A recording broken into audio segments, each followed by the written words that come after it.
लोगों से बड़ा जुड़ाव है और अपने जनपद को चमकाने के लिए इन्होंने इतना बेहतर शिक्षा, चिकित्सा और इतनी चकाचक सड़कें, रेलवे स्टेशन, बढ़िया सुविधाएं। आप रात में 12 बजे कहीं चले जाओ, आप अपने आप को सुरक्षित महसूस करते हैं हमारी माताएं बहनें। तो ऐसा कायाकल्प इन्होंने बदला है, तो हम तो इनको बहुत बहुत धन्यवाद करते हैं।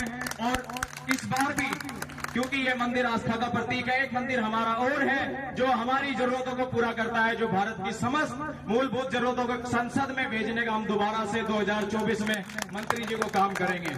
और हम भाई एक बात ध्यान रखें कि हमारा प्रत्याशी कौन है, ये ध्यान रखें कि हमारा प्रत्याशी कमल का फूल है। हमें जब वोट हम डालने जाएं तो ये ध्यान रखें कि कमल का फूल हमारा प्रत्याशी है। और आपने देखा होगा कि उतने काम तो हमारे प्रशासन के लोग भी, पहले हमारे जो लोग दीन दुखी और बेचारे लाचार होते हैं, वो अधिकारियों के पास ना जाकर के पहले मंत्री जी के पास जाते हैं, विधायक जी के पास जाते हैं, जी हमारा ये काम करा दियो।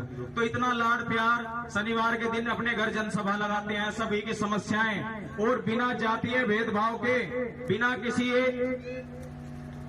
असमानता के, बराबरी के साथ में सबके साथ जो है समान दृष्टि से वार्तालाप करते हैं। और सबको, हिंदू मुस्लिम सिख ईसाई सभी इनके हैं भाई भाई, इनके अंदर कोई भेदभाव नहीं है, सबसे प्रेम और व्यवहार। आपने देखा होगा जब भी कुछ आते हैं, ये इतनी चकाचक सड़क जो है अभी 35 लाख रुपए के प्रोजेक्ट से माननीय विधायक जी ने कपिल देव जी के यहाँ मंदिर प्रांगण में बनवाई गई है।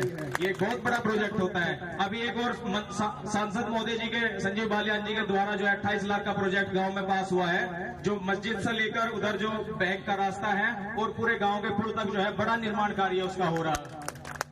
तो और जो सड़क आप देख रहे हैं ना, जिस जोली रोड से हम आते हैं, हमारे मंत्रियों की देन है, इनके प्रयास से इतना अच्छा बनाया गया है कि जिन जमीनों की कीमत 10-12 लाख रुपए बिका थी, आज वहां 50-60 लाख रुपए बिका है, ये रोड बनने के कारण। और राजबाई का तो विकास की गति जो है, एक्सप्रेस है, शालीमार एक्सप्रेस है ना, एक पैसेंजर हो तो पैसेंजर को तो पीट दिया। वे पहले सरकारें थी जो पैसेंजर ट्रेनों की तरह थी, तो हमारी तो शालीमार है। वो अपने जनपद के लिए इनका जो है बहुत बड़ा योगदान है। 24 घंटे में 18 घंटे करीब जो है काम करते हैं, 6-7 घंटा सोते हैं। तो आप सभी लोगों को और माताएं बहनों को पता ही है, जब ट्रेलिया भर भर के इनके द्वार पे जाते हैं तो क्या उम्मीद लेके जाके न्याय मिलेगा हमें 100%।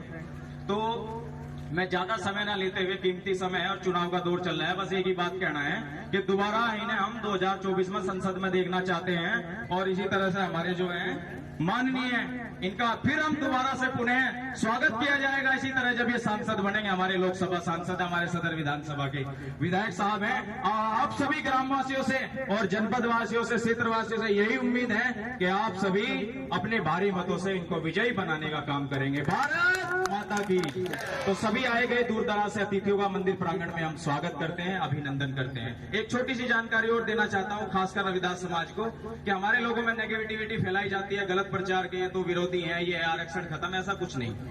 2019 में नरेंद्र मोदी जी ने गुरु रविदास जयंती पर, क्योंकि वो वहां से जनप्रतिनिधि हैं बनारस से, उन्होंने 400 करोड़ रुपए का योगी जी और मोदी जी ने वहां मंदिर गुरु रविदास जन्मस्थली को प्रोजेक्ट दिया था, जिसमें 4 हाईवे सड़कें वहां मंदिर में मिलाई गई, 100 बीघे के करीब जमीन दी गई और एक 35 फुट ऊंची गुरु रविदास जी की प्रतिमा बहुत विशाल, इसी बार माघ महीने की पूर्णिमा पर उसका शिलान्यास योगी और मोदी जी द्वारा किया गया।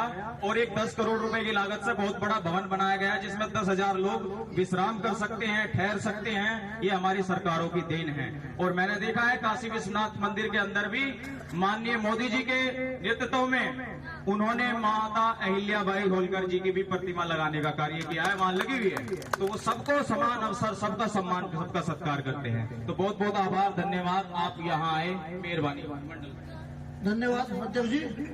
मैं निवेदन करूंगा एनडीए के वरिष्ठ नेता, हमारे मार्गदर्शन आदरणीय कृष्णपाल राठी जी से, वे आए और हमारा मार्गदर्शन करें।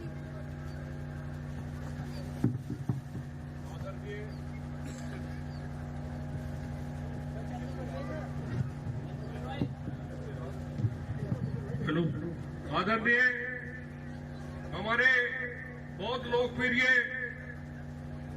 मंत्री कपिल देव अग्रवाल जी और बहुत जुझारू काम की तेज रफ्तार से करने वाले डॉक्टर संजीव बालियान जी, अमित राठी जी, अमित प्रमुख जी,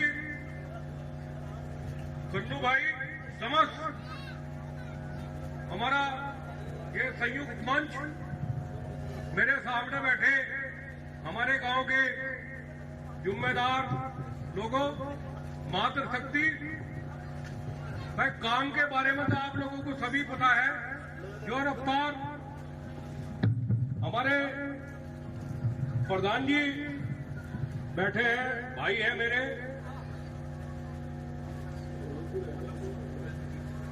मंत्री जी की जो रफ्तार काम करने की जो व्यवहार है, अब तो हम कागजों में लिखा पढ़ी में साझी हो गए, समझौता है। लेकिन उससे पहले भी कहीं अगर कोई बात आती थी, मैं एक ही बात कहता था, जो व्यवहार हमारे मुजफ्फरनगर के दोनों मंत्रियों का है, वो व्यवहार देखने को कब लोगों के पास मिलता है। डॉक्टर साहब का भी व्यवहार, कुशल व्यवहार, कोई भी आदमी चला जा, हमारे मंत्री जी कपिल देव जी के यहाँ, दोनों मंत्रियों के यहाँ 24 घंटे दरवाजा खुला रहता है आप लोगों के लिए, जनता के। इस गांव से पहली बार कम वोट मिली थी, क्यों नहीं मिली थी? मामला गड़बड़ था। अब है मामला समझौते का, और पूरा प्रयास करियो, एक भी वोट बेकार न करियो। एक एक वोट की कीमत होती है, एक एक वोट फूल के निशान पर देकर डॉक्टर संजीव बालियान को रिकॉर्ड तोड़ मुजफ्फरनगर का एक रिकॉर्ड बनाना है। उस रिकॉर्ड के साथ डॉक्टर साहब को यहां से जिताकर भेजना है। हमारा ये समझौता वैसा नहीं है, पूरे प्रदेश का समझौता है। और मैं मंच के माध्यम से वादा करता हूं, जो साहब का भी रोज टेलीफोन आ जा, राष्ट्रीय लोकदल का कार्यकर्ता भी पूरे प्रदेश में महागठबंधन को भारी मतों से जिताने का काम करेगा।